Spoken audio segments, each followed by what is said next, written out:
We got to get to some breaking news now out of Georgia, where a judge is shutting down a push by former White House Chief of Staff Mark Meadows to get his case moved to federal court.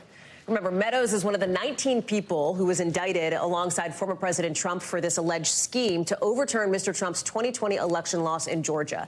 Ken Delanian is joining us now. Big deal, right? Meadows had been hoping this case would get removed to federal court. There are others who are sort of in this bucket with him who also want to get removed to federal court. A judge is telling Meadows, not going to happen.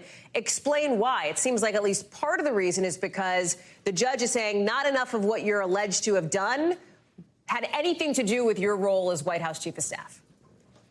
Exactly right, Hallie. And it's a big deal because not only is Donald Trump also trying to remand his case to federal court, but it has implications for a defense that Donald Trump might invoke in this case and in the federal election suppression case. And I'll tell you about that in a minute. But you're right, in terms of the heart of this ruling, what the judge essentially said is what Mark Meadows was doing on Donald Trump's behalf to influence the outcome of the 2020 election was political activity that had nothing to do with his role as the White House Chief of Staff. He said the evidence at the hearing established that the actions at the heart of the state's charges against Meadows were taken on behalf of the Trump campaign, with an ultimate goal of affecting state election activities and procedures. And that's the bottom line. This law allowed a case to be removed to federal court against a federal officer who was acting under color of his or her office, and the judge found resoundingly in this detailed and lengthy opinion that Meadows wasn't doing that. Now, why it's important for Trump is that Donald Trump's lawyers have already made very clear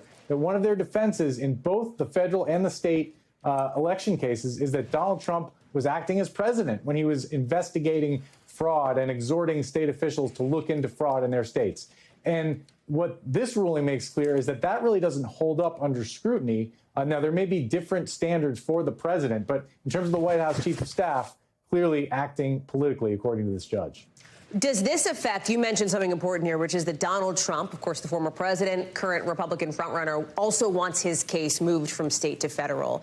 This does not affect Mr. Trump, right? Or does it give us a signal as to which way that might go? I think it gives us a signal. You know, Mr. Trump gets his own shot at this. He gets to make his own arguments.